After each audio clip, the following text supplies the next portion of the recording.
Hello friends नमस्कार। आज आपण मन नहीं आसी आउ एक नुआ रेसिपी जहाँकि खूब कम समय बनाई खाई परिबे। जन्नी पोटल आलू अंडा दे गोटे स्वादिया तरकारी। फ्रेंड्स आज संडे थिला भोजी अच्छी तेणुक भाविली ना डाली करी ना आउ कि नॉनवेज करी तेणुक गोटे मिक्स तरकारी कली जहाँकि बहुत स्वादिया। तेणुक आपण मान पाखक नहीं आसली रेसिपी प्रथमे कौन सब परिवा नेबा देख नियंतु। आलू जन्नी पोटल दुईटा अंडा या भल भाव धोई चोपा छड़े नेबा। एबे आमे जो दुईटा अंडा नेले ताकू भुजिया बनैया प्रथमे आमे तेल हलदी लंका गुंड किछि सोरिष तेल लुण नहीं या प्रथमे गोटे बाटी रे नेबा। या परे आमे भल भाव मिक्स करनेबा। भल भाव मिक्स नहले लुण भल से लगी न थाई गोटे जगह लुणिया गोटे अलणा एमती होता है।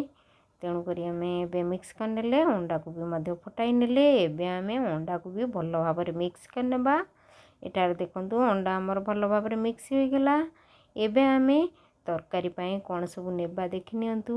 एबे देखंतु गोटे चम्मच जीरा या परे गोटे रसुण रो चोपा छड़े नहीं आ अधा इंचर अदा को काटी चोपा छड़े नहीं। या परे आमे गोटे कंचा लंका पकाई नेबा टिके गरम मसला धनिया पाउडर तापर आमे लंका गुंड हलदी गुंड या एबे भल भाव मिक्स करनेबा। मसला रे आमे फाळे टमाटो मध्य बाटी नेबा आ किछि प्याज टिक टिक करी पकाई नेबा। या परे आमे गोटे लवंग गोटे इलायची आउ किछि गोलमरीच आउ साई जीरा पकाई एबे आमे भल भाव पेस्ट करनेबा। देखंतु एठारे हमरो पेस्ट भल भाव हो जाइए। एबे आमे चलतु तरकारी को प्रोसेस करिबा रांधिया पई। एबे देखंतु आलू चोपा छड़ाई काटी नहीं जन्नी को भी भल भाव चोपा छड़ाई काटी नहीं धुआ धुई भल भाव हो जाइए। एबे पोटल को मध्य चोपा छड़ाई नहीं आउ फाळे पियाज को काटी नहीं। फ्रेंड्स एटार आमे गोटे पियाज को नहीं गोटे फाळे बाटी थिले आउ फाळे काटी रखिचंती। एबे आमे अंडा आमलेट रे करिया पई कढ़ाई गरम करी सोरिष तेल गरम करनेबा। या पकई भल भाव फ्राए करिबा। खड़िकारे आमे एमिति खड़ाई करी फ्राए करिबा। देखंतु हमर अंडा भुजिया हो गला। एबे आमे प्लेट को काढ़ी नेबा। या परे आमे किछि सोरिष तेल देई तापर आमे मसला कसिबा। प्रथमे सोरिष तेल नेबा या परे आमे फुटण अध चामच कम पकाई नेबा। गोटे सुखिला लंका को पकाई फुटाई नेबा। तड़का यार बहुत बढ़िया होता है तरकारी रे। या पर आमे प्याज को फ्राए करनेबा। या पर आमे जो गोटे आलू को काटी रखिथिले देखंतु एठार मु आलू रो चोपा छड़ाई नहीं या को एबे आमे अल्प किछि लूण दे भाजी नेबा। एबे हमर आलू भाजी होई आसलानी।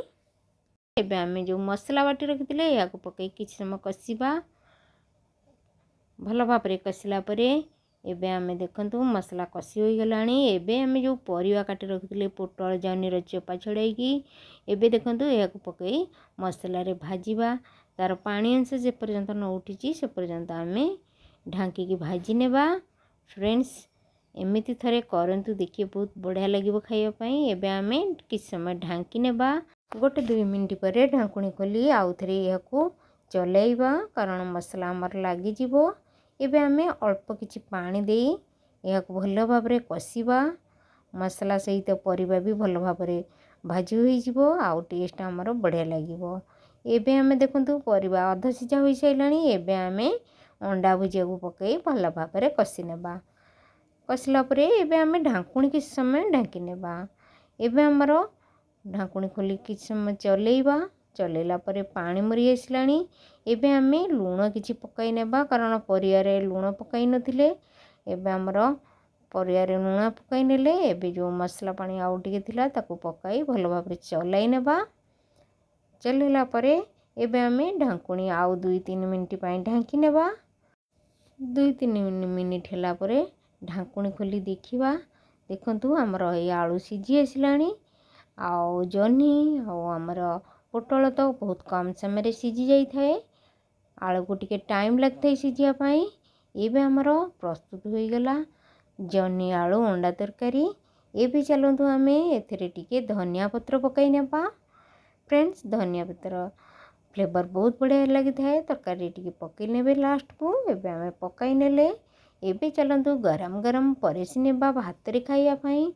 ଫ୍ରେଣ୍ଡସ୍, ଆପଣଙ୍କୁ ଆଜିର ରେସିପି କେମିତି ଲାଗିଲା ପ୍ଲିଜ୍ କମେଣ୍ଟରେ କହିବେ। ଯଦି ଭଲ ଲାଗିଥାଏ ମୋର ଅଣ୍ଡା ଆଳୁ ପରିବା ଦିଆ ତରକାରୀ ପ୍ଲିଜ୍ କମେଣ୍ଟରେ ଜଣାଇବେ।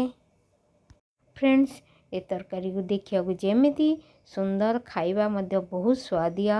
ଯଦି ଆପଣଙ୍କର କୁଆଡ଼େ ଯିବାର ଅଛି ଆପଣ ଏମିତି କରନ୍ତୁ। ଯଦି ଆଇଁଷ ବାରି ଥାଏ ଏମିତି ଖାଇଥିଲେ ବହୁତ ବଢ଼ିଆ ଲାଗିଥାଏ। ଫ୍ରେଣ୍ଡସ୍, ଯେଉଁମାନେ ଡାଏଟ୍ କରୁଛନ୍ତି ଏମିତି କରି ରାନ୍ଧି ଥରେ ଖାଆନ୍ତୁ, ଦେଖିବେ ବହୁତ ଭଲ ଲାଗିବ।